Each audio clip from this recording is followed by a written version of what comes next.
Welcome everybody to Beer Time with Hako, the show where I have my evening beer and then I yap off into the void. Well met, so I usually do coffee mornings, but this morning I had to leave my home at 3:30 and I have to go shovel snow for 10 hours, go home, sleep a little bit, then go back and shovel snow for an additional 7 hours. So I'm pretty much beat. So I thought, you know, let's have a beer and vibe with my favorite proxies. Drinking a Falcon Christmas beer from a propish, like a Viking mug made of a horn of an animal.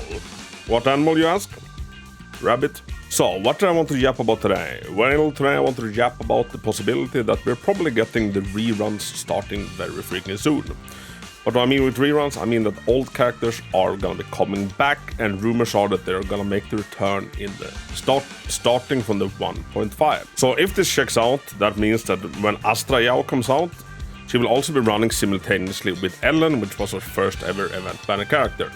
So I assume that the banners will look kinda like they do now with Harumasa and Miyabi. We will have one new character and then one rerun banner character, and I'm guessing this is gonna go on until like it reaches a full loop. So let's take a little bit of a look at what characters has been released, because there's a lot of players that have like recently started playing Zenless and that, you know, have necessarily no idea if they should be excited or what these old characters even do, because there's no way for them to experience them currently. So the first character out in that case would be Ellen. Now Ellen was on the banner when I started playing. I started playing this day one, so she's our first event banner character. And still to this day, I swear that she is one of the most unique and fun characters that they've ever made. Now, base kit Ellen is fun, but where she really pops off is once you get her to M2. You might find me disgusting and see that I have her at M6.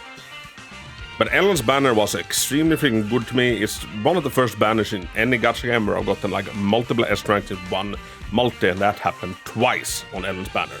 I was aiming for M4 and she kind of just ended up being M6, which I'm super thankful for. Like, usually when you end up wanting a character, that banner, you're super unlucky, but then if someone else that you don't really care about releases, then that's the banner you're lucky on. So I consider myself truly blessed with Ellen's banner. And now Ellen's Cinema 1 helps out a lot with her accumulation of flash freeze charges, which is basically her currency she needs to do anything fun. And the real kick with Ellen is her M2 Arctic Ocean Predator. This one allows her to chain together her second EX special attack like several times in a row. Normally she has to go through like her first EX special, then her second one, but this one allows for like an entirely different playstyle with her, and I really freaking love this one. So in my opinion, M0 Ellen is great, M2 Ellen is the most fun character in the game. But with the release of Miyabi, I'm kind of fearing that not too many people are going to be pulling on Ellen when she comes back. But I freaking love her. Now, for the second character to come out, we have Zhu Yuan. Now, Zhu Yuan has a couple of things going for her. She is still to this day the only Ether carry in the entire game. By the time that she reruns, if we start getting reruns in 1.5, Astra Yao will have come out, but she is a support unit, and maybe she will work perfectly with Zhu Yuan. But Zhu Yuan has a lot of strengths. One of them is that she can be paired up perfectly with Nicole and like use Nicole's full kit. And together they can also make use of Resonabo's full kit, and let me tell you, sucking 5 people with Nicole and then you know just piercing them with Zhu Yuan, it never freaking gets old. And what makes Zhu Yuan a little bit special is that she's probably the most stun window heavy character in the entire game. Meaning that she doesn't do a lot to an enemy that isn't stunned, but once an enemy is stunned, boy, you will see their HP deplete.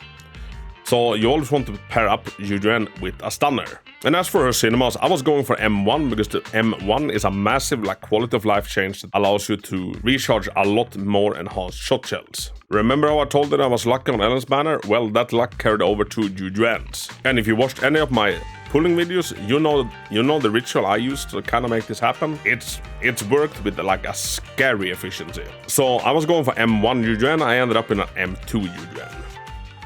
Now M2 is a big boost in damage, meanwhile M1 is a massive quality of life.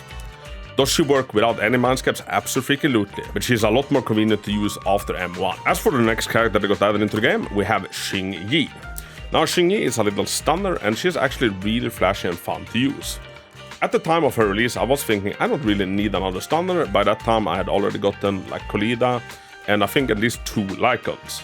But after trying her out, like seeing her gameplay, I felt like I didn't need to pull for her, so I pulled one copy of Qingyi, and she works excellent. Her gimmick, her special mechanic, is that she can increase the amount of damage a stunned enemy takes.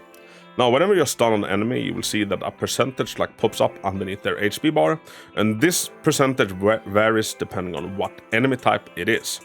What Qingyi does is that she adds on an extra amount of extra percentage damage that stunned enemy takes. So Qingyi was released back-to-back with Zhu Yuan to go with Zhu Yuan, but of course she can also be made useful with the newest addition Harumasa and Wlll, for example. And I really enjoy using Qingyi, although I don't use her very much because anytime I can slot her in, I find myself slotting Caesar in instead. But I know Qingyi is a lot of people's favorite stunner. After Qingyi, we got Jane Doe. Jane Doe is a super fun and flashy agent, and she is also really freaking strong and really good. And if I had to pick one agent that I feel like most of my viewers have picked as a favorite, I would say that it is Jane. And if we're getting a rerun of all of the old characters, she is probably the one I would consider going for some mind skips for. Such a freaking blast to use, and her gimmick is that she can make Assault crit. So Assault is the attribute Anomaly that happens once you dealt enough physical damage or physical anomaly buildup to an enemy. Then they will suffer from a status called Assault, and they will take a massive chunk of damage. And now Jane allows this chunk of damage to crit, and what's really spicy is that she also passes this ability down to her teammates. So say that you run it together with Piper. Then Piper's assaults will also be able to crit as long as Jane has recently touched that enemy. And this also future-proofs Jane a little bit, because even if they release a stronger physical anomaly character in the future, I believe that will only make Jane's value go up even more, because I can't imagine anyone else being a better sub-DPS to that physical anomaly character. So I do believe that Jane is here to stay. Now, after Jane, they released one of my absolute favorite agents of the entire game, Caesar King. Now, Caesar is just perfection. It was a magical time after she got released, and I was so freaking hyped. And it wasn't until the release of her drew even closer that someone said that she's voiced by Wlll from Genshin Impact, at least with the Japanese voices. And that's my favorite Genshin character, and I just felt like this girl was made for me. She is such a fun agent, and she's the first and only S-ranked defense agent that we've gotten. And it's hard to say what her gimmick is, because her gimmick is doing it all. You use the base kit, she provides a massive shield. That shield itself provides 1000 attack to the on-field agent. She groups enemies, she debuffs enemies. If you have her W engine, she also increases the amount of days inflicted by your entire team. So she makes any stunner on the team a lot more efficient. And she's the first character with a parry mechanic. Her EX special is that she raises her shield, and if you take a hit during that second, she will retaliate with a big attack.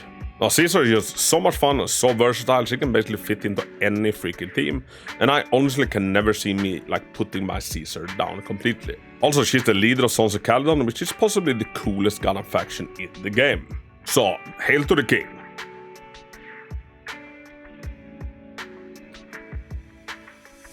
After Caesar, we got Burnice. So Burnice is what's the term? Mixologist of the Sons of Caledon. She basically makes their booze, and the booze she makes, they also pour into their gas tanks of their trucks and whatnot. And during Burnice's announcement, most of my eyes were on Caesar, so I didn't think too much of Burnice, but once Burnice got released, she actually floored me with how freaking goddamn good she is. Also, I was taken by surprise how much my brain rotted during her character trailer, Burning Desire.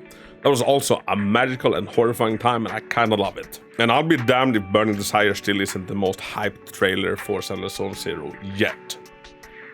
Burnice is absolutely freaking excellent. She is an anomaly fire agent, and what makes Burnice so unique is that she is an off-field agent. Something we haven't really seen in Zenless up until Burnice's point, and we haven't seen it after. So what Burnice does is she comes in, she puts an enemy on fire, and then she can yeet out if she wants and, leave the floor to someone else, because that enemy continues to burn. And every time another agent hits that enemy, they will take increased fire damage, and a lot of fire anomaly build-up rate is happening. And the fact that she is an off-field carry makes her very versatile and very future-proof. After Burnice, we have Yanagi. Now, Yanagi is an electric anomaly agent working for Section 6, which is the same faction as Sokaku and Miyabi. Yanagi is absolutely freaking cracked, and had people known how Miyabi would function, I think even more people would have gone for Yanagi. And with the release of Yanagi, we kinda got a queen of disorder. Yanagi's EX special attack allows her to trigger her own special polarity disorder. Now, for all intents and purposes in the game, this counts as a normal disorder. For example, this extra disorder gives Miyabi 2 stacks of her Fallen Frost. This is why Yanagi is Miyabi's best teammate and is probably gonna stay that while for a very long time. What's also very special about her polarity disorder is that it doesn't cleanse the enemy of whatever attribute they're afflicted by. Normally, when a disorder happens, if an enemy is burning and you inflict them with shock, the burning goes away. But not with Yanagi, which allows her to, in some cases, trigger 2 disorders in like the same EX touchdown. Which, if you're running Miyabi, that means that you get 4 stacks of Fallen Frost. And Yanagi is the first stancer that we've gotten in the game. She has the Yogen stance and she has the Kagen stance. And she needs to switch every few seconds, like keep both of these buffs up. And anytime you switch, you get an inbuilt parry and you parry attacks, and she's just a lot of fun to use. And she also took me a little bit by surprise by how freaking fun she was. And I run Yanagi without a single mindscape and she works just excellently. But if you do decide to go for any of her mindscapes 1 is actually really unique and really cool. Whenever an enemy gets inflicted by an anomaly, Yanagi gains clarity. Clarity allows you to, whenever you get hit, instead of taking damage, she actually becomes invulnerable for 1 second, but you lose 1 second of clarity. And this is a really cool mechanic, and I haven't really seen anything like it in the game. But I do appreciate how freaking just perfect she feels without any investments into any of the mindscapes. After Yanagi, we got Lighter. Lighter is a fire stunner from the Sons of Caledon. Lighter's niche is that he buffs fire and ice damage by up to 75%. Now, why does he buff ice damage, you ask, when there's not a single ice Caledon? Quite frankly, I don't know, but he does. So, a lot of people were theorizing that Lighter would be the perfect support to Miyabi, but as of the current state of the game, slotting Lighter and Miyabi is kinda hard. At least into the same team with like both of their additional abilities up, which you want. So instead, Lighter became a massive buff for Soldier and Ellen specifically. But maybe with the addition of the Astra Yao and like, future units, I'm still hoping for the team that can like take full advantage of his fire buff and the ice buff. And apart from increasing fire and ice damage, he also makes an enemies be stunned for longer. So Qingyi could increase the amount of damage a stunned enemy takes. What Lighter does is that he increases the amount of time an enemy is stunned by 3 seconds base kit. If you do get him M1, which I went for simply for this reason, they will instead be stunned for 5 seconds longer. So all of the attacker characters in the game currently, they can really make use of like this extra 5 seconds. And it is heavily theorized that Lighter will be one of the best, if not the best teammate for Evelyn once Evelyn is out. Now after Lighter, we arrived where we are today with the release of Miyabi. Now Miyabi is an absolute freaking powerhouse. She doesn't need anything to be just a complete monster and trivializing everything in the game. And she is by quite a lot the strongest agent the game has ever seen. This is without any mindscapes, and you saw my M6 Ellen. On Miyabi, with 0 mindscapes, but her W engine, she is this close to my Ellen. She is this close. In all the testing I've done, my Ellen still pulls ahead, but it is slightly.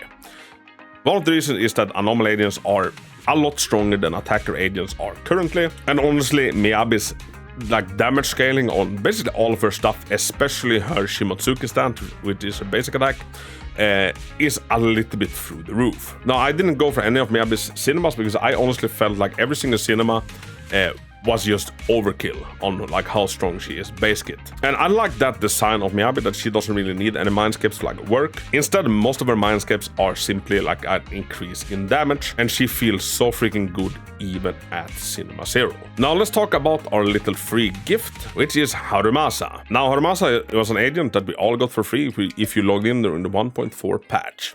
Harumasa is an electric attacker, and he's one of the game's flashiest units yet. Now, a lot of the other attackers, they're kind of reliant on like a specific resource. That is like half of Harumasa's design. He wants electric quivers, but he's also super combo heavy. I'd say more combo heavy than any other character in the game. Now, Harumasa was released in conjunction with Miyabi, but he does about a quarter of the damage Miyabi does. And I'd say this is probably the game's most like skill-heavy character. If you know what you're doing, you can deal like a decent amount of damage, but if you don't know what you're doing, you're gonna be hitting like a wet fart. And Harumasa's kind of niche, and what you need to understand to make full use of him is that he deals 40% increased damage to any enemy suffering from an anomaly or a stunned enemy. Which means that his best teammates are going to be compromised of either anomaly agents or stunner agents or a mix of them both. Alright peeps, that is kinda it. Let me know in the comments down below, are you planning on pulling on any character on the rerun banner? Like, are you looking forward to any of the reruns? And me personally, the one I'm debating maybe getting some more of would be Jane, because Jane is super freaking fun, and I can't see myself like ever benching her, even if she gets power crept heavily by something in the future. I have a hard time seeing they make a cooler and like more fun character to play. And other than Jane, maybe I would consider Yanagi and Lighter. Other than that, I'm more excited to see what they're gonna be cooking up, and I'm super excited of the addition to Wlll coming in the very near future. So yeah, everybody, hope you enjoyed this bear time with Hako, and until next time, Hako out.